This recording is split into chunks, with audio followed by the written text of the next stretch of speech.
Hasbunallah wa ni'mal wakil.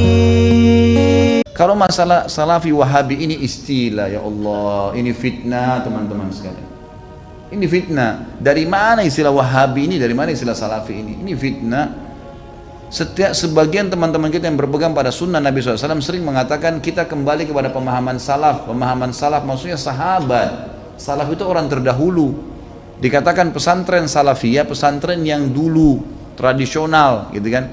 Jadi itu pemahaman kembali kepada salaful ummah. Hanya itu. Begitu dikatakan kembali kepada salaf, sahabat, oh ini kelompok salafi namanya.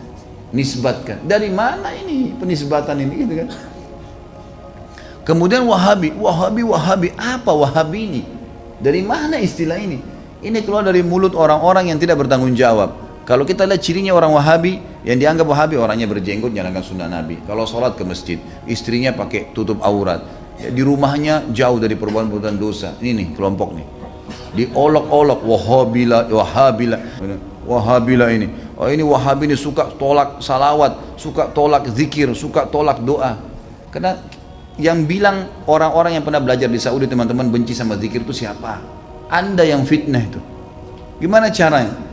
Orang yang belajar di Madinah, di Masjid Nabawi, di Mekah, zikir kepada Allah. Bahkan mereka paling banyak zikirnya kepada Allah. Mereka paling banyak zikir, tapi zikirnya pakai adab, nggak teriak-teriak, gitu kan? Nggak karang-karang. Apa yang Nabi SAW ajarin itu yang disebutin. Adab sama Allah.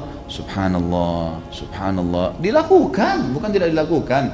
Tapi tidak ada subhanallah, alhamdulillah. Dibayangkan main-main. Allahu, apa ini?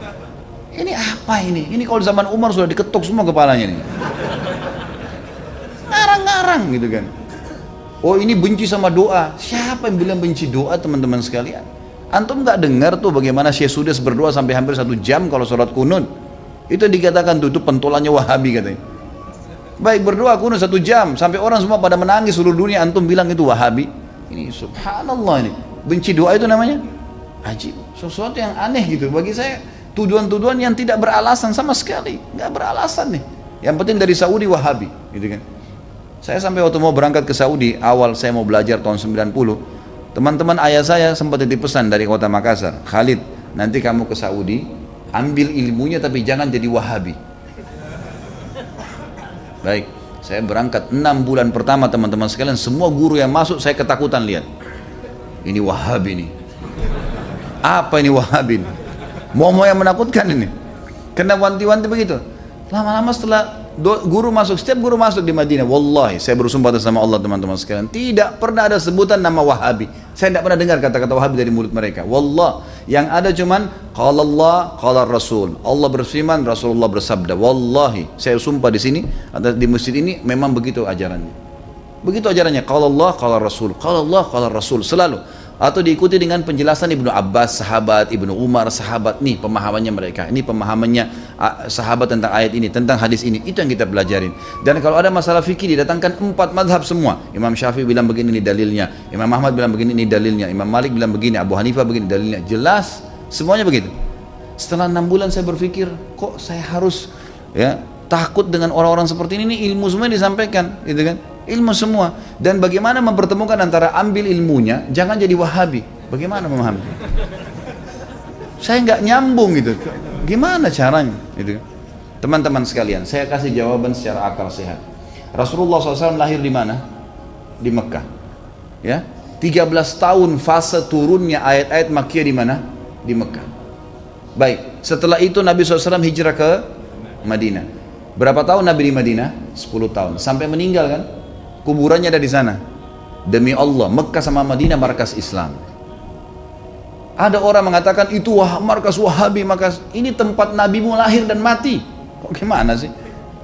Lalu dikatakan itu ajarannya tidak benar, yang sesat. Padahal kalau kita duduk di majelisnya ulama, ini Rasulullah bersabda, ayat Al-Quran dalam surah ini. Selalu saya ajak anda kalau lagi umrah, yang mengatakan Wahabi, tolong anda datang ke Masjid Nabawi, Masjid Haram Mekah, duduk di majelisnya salah satu ulama situ. Coba dengarin apa yang mereka bilang. Coba jangan, atau mau bertanya silahkan.